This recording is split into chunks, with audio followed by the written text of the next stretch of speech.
மேல்நிலைப்பள்ளியில் 6ஆம் வகுப்பு படிக்கிறேன். சார் பேர் வந்து சந்திரமோகன் சொல்லியிருந்தாங்க.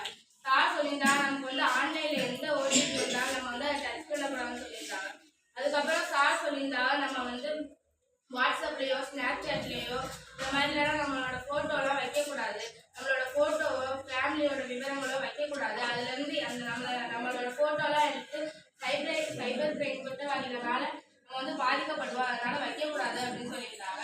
அதுக்கப்புறம் சார் சொல்லியிருந்தாங்க மீஷோ இந்த மாதிரி இதுலலாம் நம்ம வந்து பொருட்கள்லாம் ஆர்டர் பண்ணும்போது வந்து உங்களுக்கு வந்து முன்னாடியே நம்ம வந்து காசு கொடுக்கக்கூடாது. நம்ம வந்து பொருட்களை வாங்கும் போது அவங்கள்ட்ட காசு கொடுக்கலாம் அப்படின்னு சொல்லியிருந்தாங்க. அதுக்கப்புறம் சார் சொல்லியிருந்தாங்க நம்ம வந்து நம்ம அம்மா அப்பாவோட கஷ்டத்தெல்லாம் புரிஞ்சுக்கணும், அப்புறம் வந்து நல்லா படிக்கணும் அப்படின்னு சொல்லியிருந்தாங்க. சார் சொல்லியிருந்தாங்க நம்ம வந்து 12th படிக்கிற வரையுமே வந்து நம்ம வந்து ஃபோன்லாம் யூஸ் பண்ணக்கூடாது. நமக்கு ஏதாச்சும் படிக்கிறத பற்றி பார்க்கணும்னா நம்ம அம்மா அப்பாவோட ஃபோனில் பார்த்துக்கலாம் அப்படின்னு சொல்லியிருந்தாங்க.